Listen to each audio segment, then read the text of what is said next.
Welcome back, all you creative people, my friends, and welcome to Season 2, Episode 2, or S2E2, as the kids say, to And So the Mind Reels. As you'll recall, in our last episode,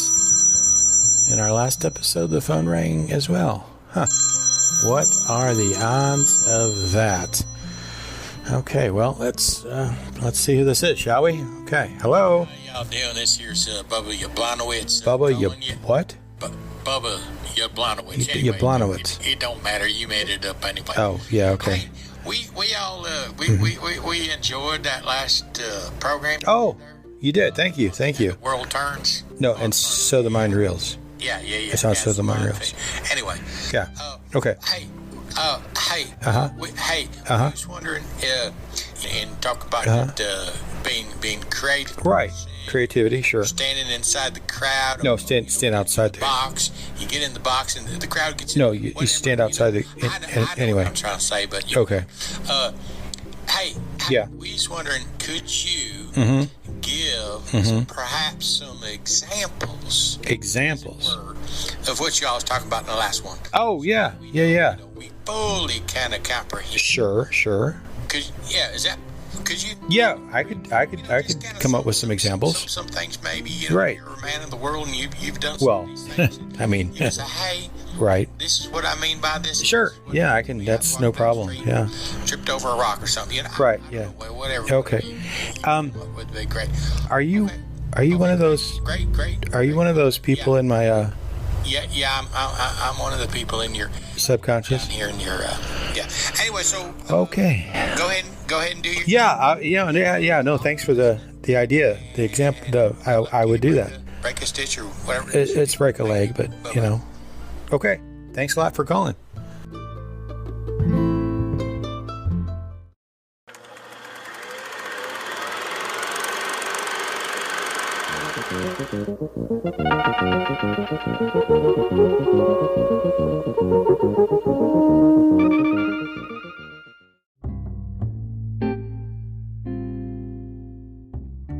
And welcome back, everyone. Before I get started with this particular podcast, I just want to take a moment. I don't have any major corporations as of yet, or any particular products that came after me to sponsor or just mention them. I'm open for that. If anybody has something they want me to promote, hey, let me know. This time, though, I'm going to go ahead and promote something from a really good friend of mine. This past week, my friend Bob Baker, that I've mentioned before, has his own podcast. He has like 2 or 3, 4, 5, 6, 7, 8 podcasts going in different things.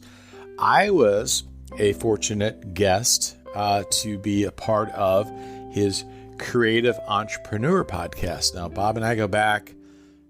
We met in around 84 or so, and we kind of go into how we met and in this podcast. But he came up with this great idea of we each would ask each other 3 questions. So a total of 6 questions altogether. He would ask, I would ask, and it all is in the realm of creativity, having to do with our years as, being in improv groups and being in theater. So it all kind of relates to that.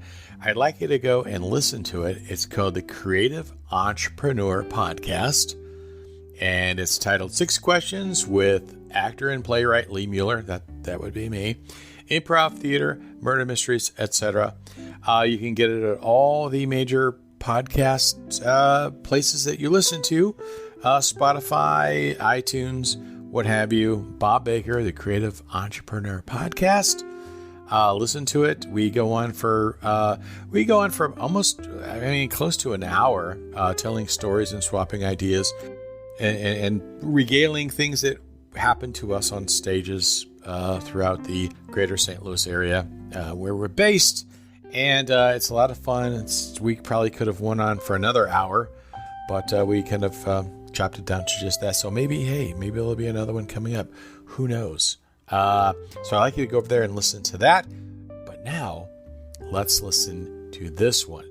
So I was going to tell you some examples of creativity. Now, this is something that I've found in my own creative mind of like becoming a creative person per se, is understanding how things work. First of all, there's a lot of great stories about, that if you know the rules, then you can break the rules.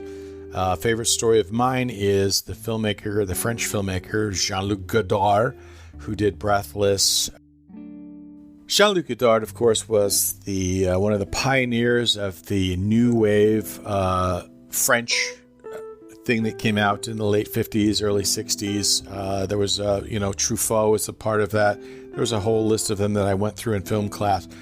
Now, Godard understood film inside and out, backwards and forwards, and he knew how it worked.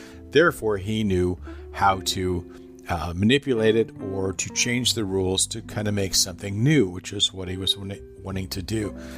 Funny story is that he showed the first cut of his film Breathless to another director, and the director said to him, "It's not bad, but there are some scenes that kind of go on a little bit long. Why don't you kind of cut and trim them down?"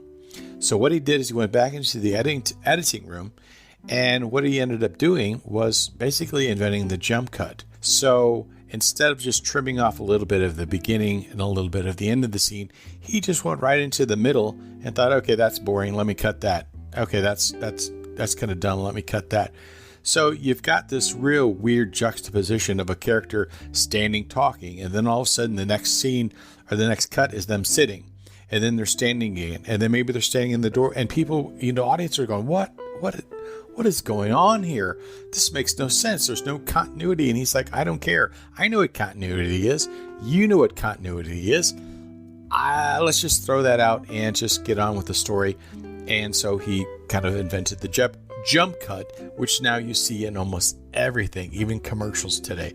You see jump cuts, just things just kind of like jumping around.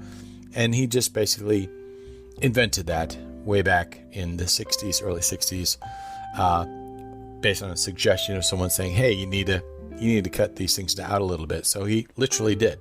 And there you go. The point is, he knew the rules. He knew what was going on. He knew linear storytelling, but just kind of put his stamp on it and just kind of said, I am going to shake things up a little bit. I don't care.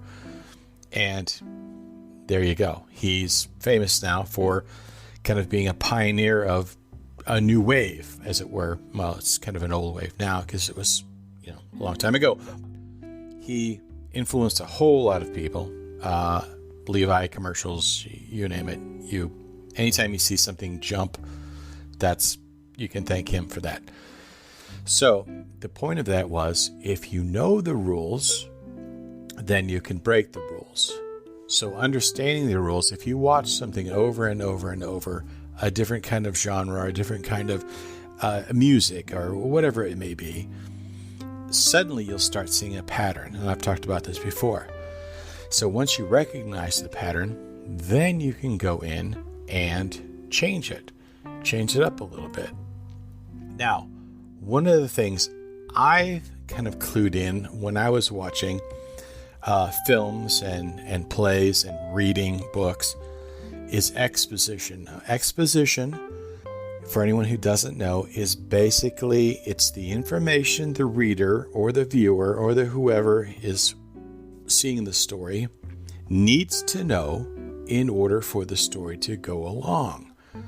We call this exposition. We have to explain stuff to you so that you know what's going on, and we're all happy. We're all on the same page, as it were, and we can move along. Now, there are some people who handle exposition really, really well. There are other people who I just cringe at exposition because it's just so blatant. I just wonder why this character is saying this to someone who should already know this information. But I understand it because I see the pattern. We have to get this information out. Otherwise, this is not going to make sense. I know that exposition is